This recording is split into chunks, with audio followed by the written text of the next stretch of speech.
Hey, come catch this wave with the Fixx squad. The Fixx is in. I'm Mr. Soul, I'm tuning in. What you doing?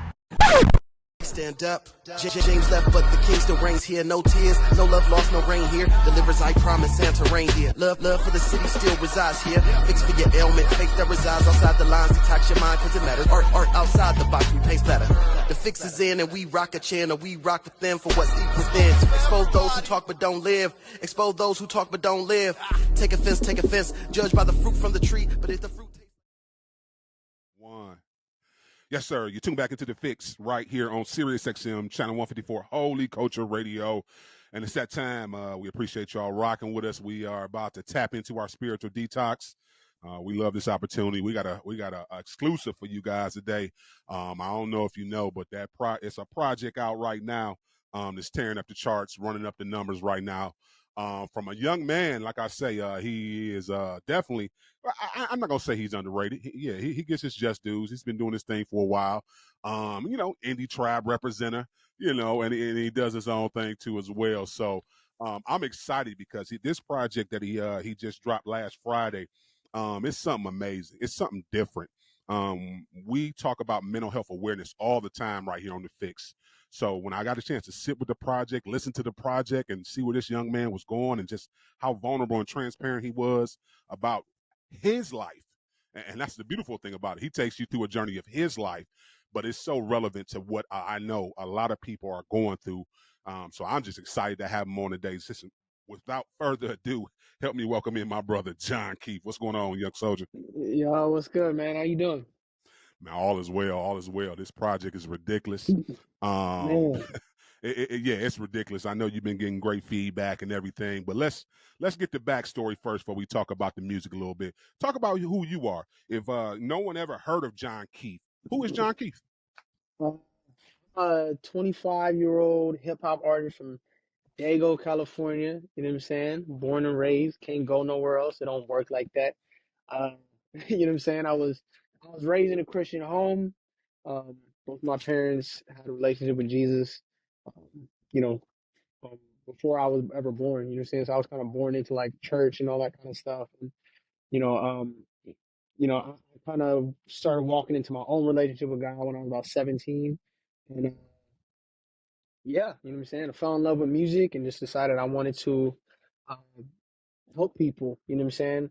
Help people that struggle with what I struggle with. And so I've been doing it for a while. I think this project is the first time that uh, project feels like it's fully me, you know what I'm saying? Like it feels like um my entire message and my purpose and like the sonics and all of it feels like it's fully in line with where I'm at right now. So yeah. Hype. Yeah, I agree with you. What has this? I know we are at the back end of it, but what did you learn from this pandemic?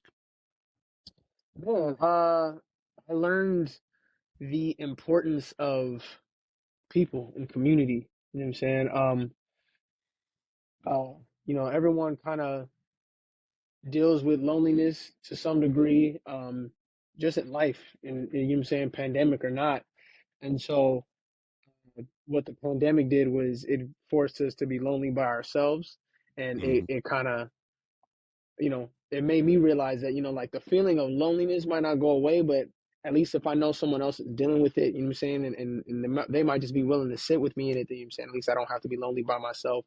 We can be lonely together, and you know what I'm saying, push each other towards Jesus. So yeah. Were you able to develop a little bit better relationship as far as for your study time with God, in those long times? What did you kind of do when you were kind of like those little lonely little pockets, just for yourself, your mental health and everything?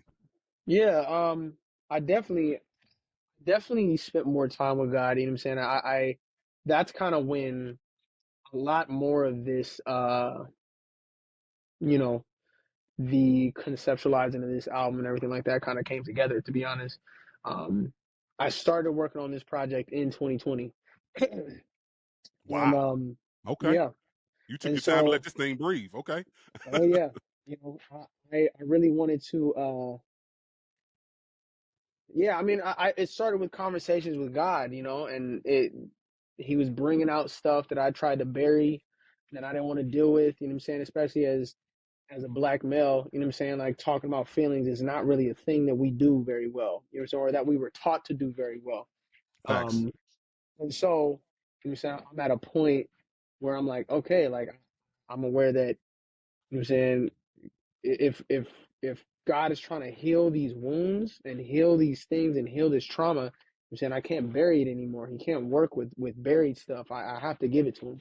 And so there were some real violent conversations with God, to be honest with you, in the time of the pandemic. It wasn't so much like sweet uh, moments of, I mean, there was a few, you know what I'm saying, but it wasn't so much like sweetness and intimacy. It was more intimacy in the you know way of just I'm expressing a lot of frustration and anger and fear with my father. You know what I'm saying? Is kind of what is the way that translated. So yeah. You're still kind of pretty much a newlywed, right? You recently were married. Yes, sir. What's that one thing that God showed you or revealed to you since you've been married that you didn't know about yourself before you got married? How much time you got, brother? Take your time, bro. Take your time. It's there's so much. God actually used my wife even before we were married to, you know, uh, bring out a lot of this stuff. You know what I'm saying? Um, there's songs on the project where you kind of hear. There's a song called "Hide and Seek," um, where you kind of hear about the beginning of our relationship, where you know what I'm saying. I was dealing with a lot of self hate, and you know what I'm saying to myself, if you really knew about all of me, if you really knew what was in, you know what I'm saying, the skeletons that are in my closet, if you really know who I am, then you're not gonna love me anymore because I'm this way and you're this way and you're up here and I'm down here. And I didn't even realize that I was thinking like that until, you know what I'm saying, God kind of used her. God uses relationships kind of like a highlighter. So like parts of you will come out in a relationship that you're like, man, why, whether it's a good relationship or bad, you'd be like, man, why was I acting like that? Yo, I've never done that before. You know what I'm saying? And so, um, it's usually, he'll use it as a highlighter. It's either a highlighter to go, oh, this is good. You know what I'm saying? Like, this is a good thing I want to bring into other relationships. Or it'll use it as a highlighter, like, we got to get rid of this. You know what I'm saying? We got to Right. take care of this. This right here is the issue. This is something that doesn't reflect me. So, you know, that's what, that's just one thing. You know what I'm saying? No, that's good, and I appreciate you sharing that. I just wanted some of our young listeners who are, your age, who are maybe getting married, thinking about getting married.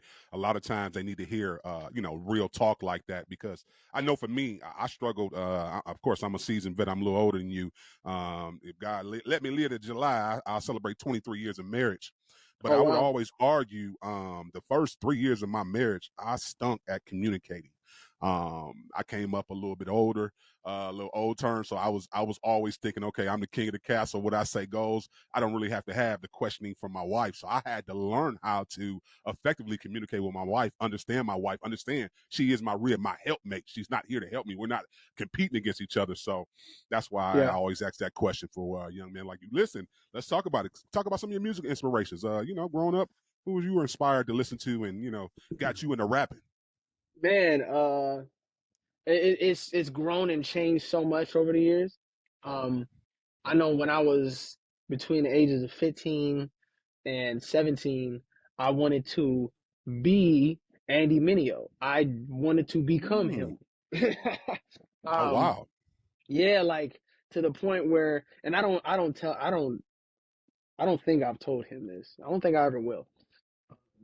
But I would like watch his music videos, and I would actually like, practice his movements, Wow. like to the point where I could, I'm not gonna do it. But right now, if you pick a music video, like what you know, what I'm saying, rap a verse from this music video, I could rap the verse and also do what he was doing, like with his hands and all that kind of stuff, because that's how much I wanted to be Andy. Wow. And if you go to like some of my earliest music, I have this song that, you know what I'm saying, nobody knows about, but I love to listen to it to look how far I've come. I legitimately that is an Andy Mineo song. It's just my voice. You know what I'm saying? Like it's just that's who I wanted to be. You know what I'm saying? Like I said, I grew up in a Christian household, so it wasn't much. I wasn't listening to very much secular music. Um, but then once I got like a iPhone or whatever, iPod, it actually was an iPod. It was not an iPhone. Got an iPod. Then I started like sneaking, going to find stuff like Kendrick or, you know what I'm saying, Kanye or, you know what I'm saying, pre-Nazi Kanye. But you know what I'm saying? So like that's kind of like the stuff that now it's like a blend of Andy and Kendrick and Ye and Drake and John Bellion and Lecrae, of course. You know what I'm saying? Like these, it's just like this blend of things that's like, you know, created me. So, What's your favorite Andy album? If you could only have one, which one you picking? oh, if you could only have one. Yes, sir. Yes, sir. Let's see how much of a good fan you are. I know which one it works for me. I ain't gonna say it. I'm gonna wait till you tell yours. I'm gonna say which one for me. Okay, I'm gonna cheat a little bit. I'm gonna say I go back and forth Okay. between uh uncomfortable Mm. and I say the combination of the arrow and the sword because those are two EPs. Kind of, I feel like together. I listened to that through. I listened to the arrow and the sword through like it's an album. Um, that to me, I think is just uncomfortable was massive and it was incredible. But to me, the arrow and the sword felt like the pinnacle of like his transparency and um yeah, you know what I'm saying? And like it was the first time he was really getting in his production bag, and I have a like fond memory from that too. I first time I ever met Andy, I was at his house, and he played me Clarity before the Wow. Arrow was ever out. You know what I'm saying? And so I got to listen to that, and that was such a moment for me because I was like, this is my hero, and it was 2018 when he played that for me. It's like this is my hero, and it's like, you know, this is just some of the most incredible art I've ever heard. Period. You know what I'm saying? So, I almost wanna give it to Uncomfortable, but I'm gonna have to give it to the combination of Arrow and Sword. Listen, Uncomfortable is number 2 for me too as well. My first pick will be Heroes for Sale. That's just me though. That's Yeah, just me.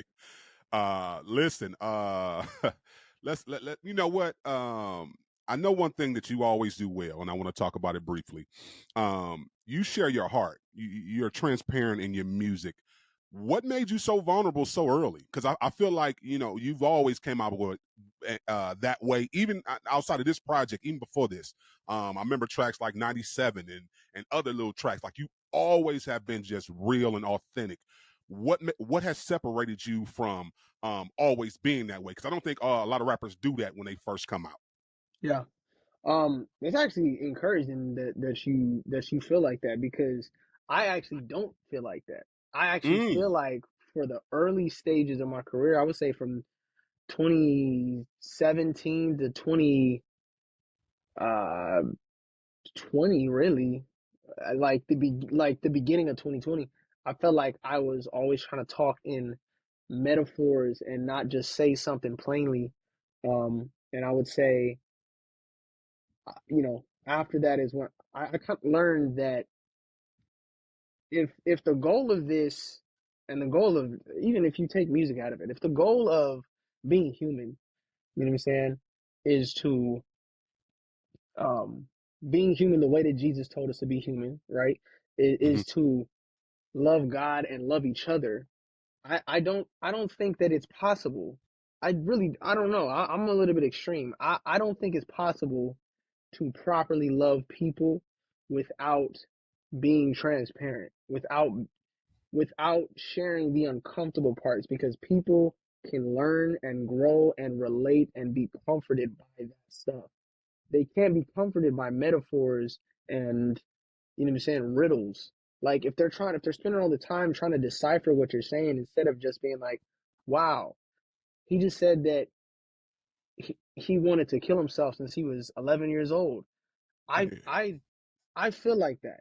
I felt like that, and I thought I was the only one. You know what I'm saying? Like that is a much different feeling than, wow, that was a really crazy bar. And then if I go back to it and listen to it a couple times, I think I might get something different. It's like, no, like he said it plainly. You know what I'm saying? He said exactly how I felt plainly. And actually that's something I also learned from Andy as well. Listen, DJ Focus, we got to go to a quick break. We coming right back with more from young John Keith. Keep it locked. You tuned into The Fixx. You know The Fixx is in. Culture Radio. We're not just background noise. We play the music that inspires you because every song has a story. Christian hip hop and R&B music and talk on Siriusxm channel 154, 24 hours a day. Holy Culture Radio is changing the game. Discussions about faith, arts, vocation, and education. We talk about the real issues that affect our communities and work together to find solutions. Join the discussion at holyculture.net and be heard. Yes, sir. DJ Focus. You tune back into The Fixx right here on Holy Culture Radio, Siriusxm, channel 154. Still having a great conversation with my brother, John Keith from Indie Tribe. He has a new project out now called EREMOS. And if you haven't purchased it, I promise you, you sleeping. You sleeping. I always argue, and I know a lot of people don't believe it, but I think we all struggle with some form of mental health. And I think this young man has done a great job of being transparent and brought, you know, a lot of questions I think he's answering in some of these songs. So let's talk about the music though, John. You know, you already expressed and told us, you know, that, you know, Andy was a huge inspiration to you, motivation to you to even start music. You got a chance, of course, to do a song with Andy, 2 a.m. For those who may have not heard it, talk about the inspiration behind it and what it means. Yeah, so 2 a.m. is a song that kind of just focuses on those times where it's late. You know, this happens for me a lot. I don't know if this is for everything because, like, my wife is not like this. My wife gets into bed and goes to sleep immediately. I get into bed sometimes and my mind is still running and is trying to figure everything out. It's trying to solve problems. It's trying to figure out how I can get further. Um, and what that actually does is take me out of, you know what I'm saying, new humanity. It takes me out of what Jesus has for me. You know what I'm saying? Like, I'm supposed to be resting. You know what I'm saying? Like, that's what, and I'm still trying to do God's job for him. And so, Mm-hmm. you know, it's just that song about when your mind won't let you rest. When it's mad late, it's 2 a.m. and you still trying to figure things out, you still questioning things. You're playing back moments where you feel like you messed up and you know what I'm saying, wow, people are not on your, it's just being overwhelmed with your thoughts, you know. And I don't know, I heard that beat. It's produced by my boy Wowie, you know what I'm saying? And he sent me that joint and I actually I heard it and I was like, bro, immediately I was like, I feel like I can hear Andy on this. It's kind of a long shot. I was like, I don't know if we can get him. Said, but I feel like I can hear Andy on this. And then I originally wrote it. I was trying to decide whether or not I wanted it for me or if I wanted it to try and give to Andy, like, for his, you know, record. Um, and you know, I wrote it. I got in touch with his team, sent it to him. He was like, "Yeah, let's do it." This is back in 2020, and Wow. yeah, we were working on it. You know what I'm saying? And he uh was kind of running behind. We were gonna drop it in the summer. Then at one point he was gonna put it on his album. I don't know if it was Neverland 2 or another album, but he was gonna put it on his album.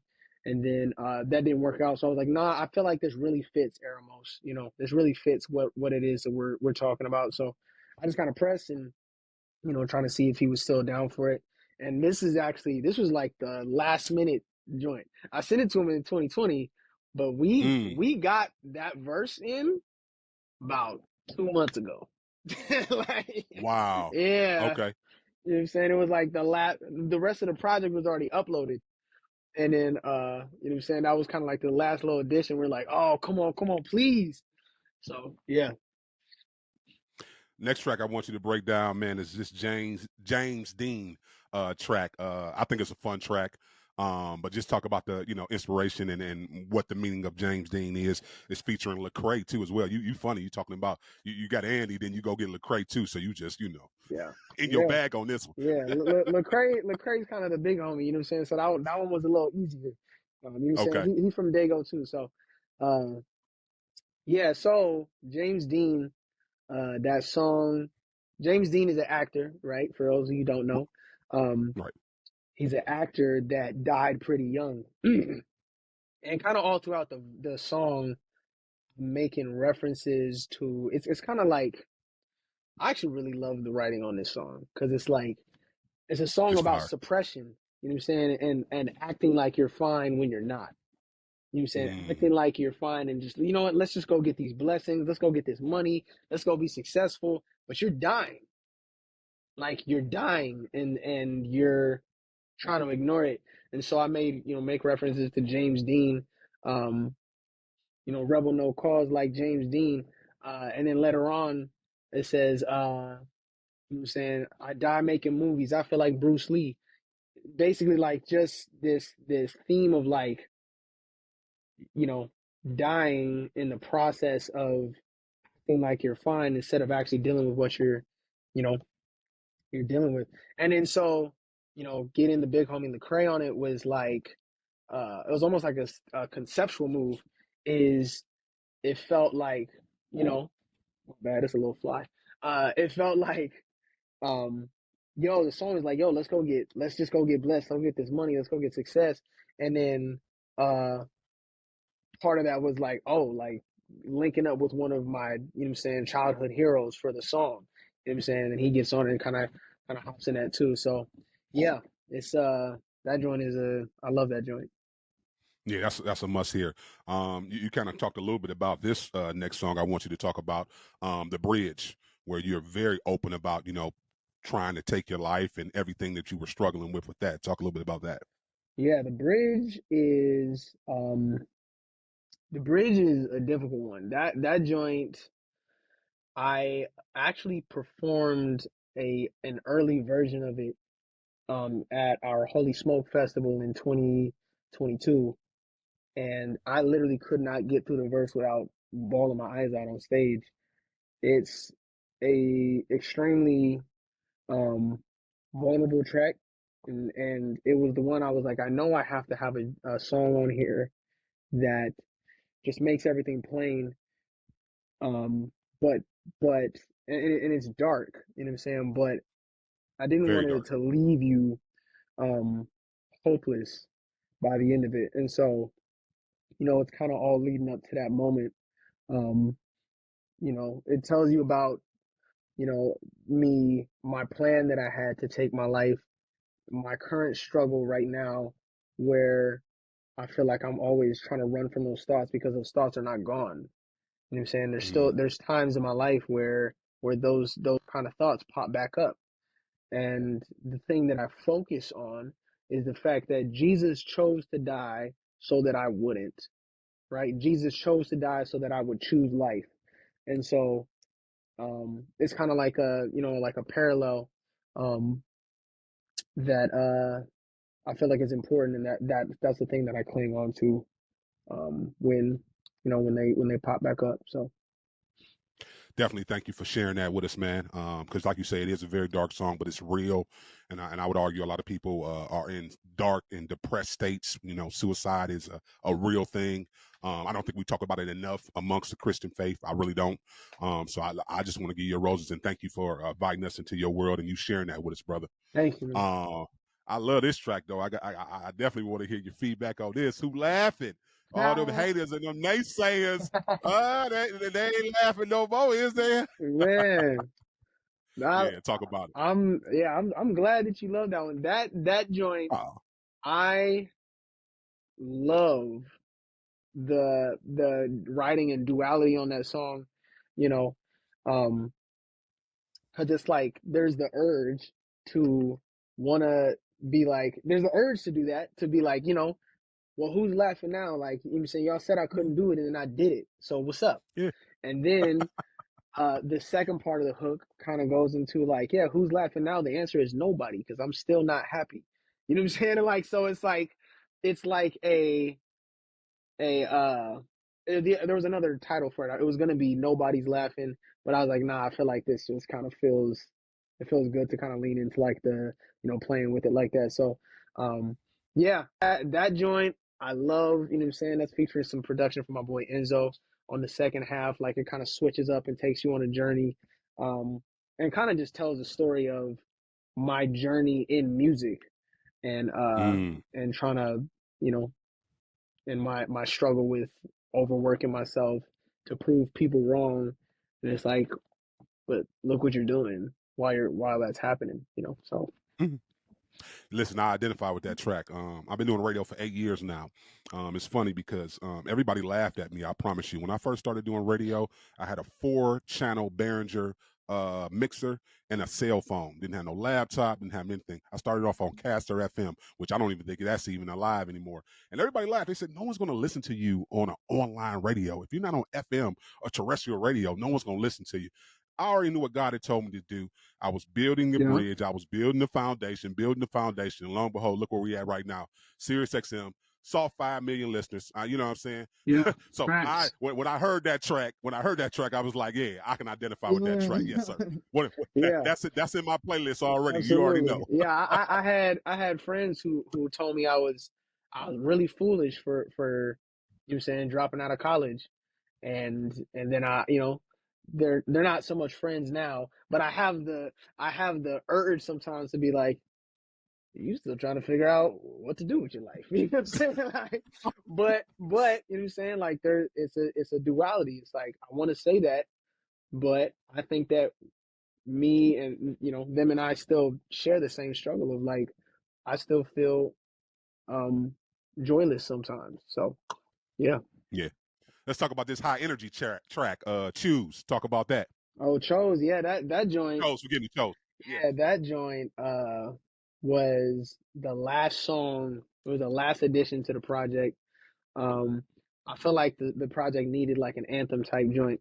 And you know what I'm saying?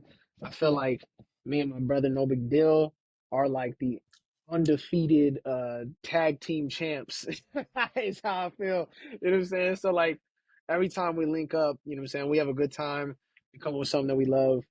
And it's just I wanted one that was gonna be just a blast to perform live. And so I can't wait. I can't wait to do that joint, you know what I'm saying, live. Listen, for my listeners, if you haven't heard this project, I got John Keefe on the line right now. EREMOS is out right now. I just want to tell you about the collaborations on this project so you can just go ahead and stream that thing right now. He just mentioned No Big Deal. 1K Few is on this thing. Surfboard P, Paris Careers is on this thing. Lecrae is on this thing. Andy is on this thing. I'm just saying. Yes, I just want to sir. throw, put it. Oh, I'm sorry. Did I say KB too? Oh, KB is on this thing too as well. Oh my goodness. Hey, I forgot about KB. That's a cheat code. KB is already a cheat code. You already know that. So yeah, if you haven't streamed his new project, please go out and stream it today. Get that thing in your spirit. Listen, when it's all said and done, John Keith, what do you want to be remembered by? If you could, leave your last words before God called you to heaven, what do you think you would want to leave the people about your life, your legacy, and what you tried to do? I would hope that, you know, people could walk away from any kind of experience with me and feel less alone, experience hope, and, you know, get a desire to live. You know what I'm saying? Really live and not just survive, not just get by, but I mean live. You know what I'm saying? Live in peace and enjoy and experience love. You know what I'm saying? That's what I want. Last question. I'm gonna get you out of here. I know you're already a part of a super group. Let's be very clear. Indie Tribe is a super problem. Yes, indeed. But take Indie Tribe to the left. If you could pick 3 other artists, dead or alive, from any genre, to join a group with you, come on your wavelength, what 3 artists would you pick? Oh, wow. What a question. I would say I'll pick, oh, 3 artists, not including me. That's correct. Yeah. Not including Okay, you. so 3 other artists. I'll go John Bellion. Oh wow. I will go, oh, this is rough. My brother. I'll go John Bellion because his production, everything he does is just crazy. Sick. I would go, I actually would go Tory Deshaun. Tory Deshaun is hard. I don't want people to sleep on Tory, man. Tory is crazy. They are Um, sleeping on him. Let's be yeah. very clear. He Oh is yeah. crazy. Y'all sleep for real. Um, I'll go. I'll go. Man, I'm gonna go Justin Bieber, man. Y'all can hate on me if you wanna hate on me, man. Justin's hard. Fight me if you want to. And then lastly, I'm gonna say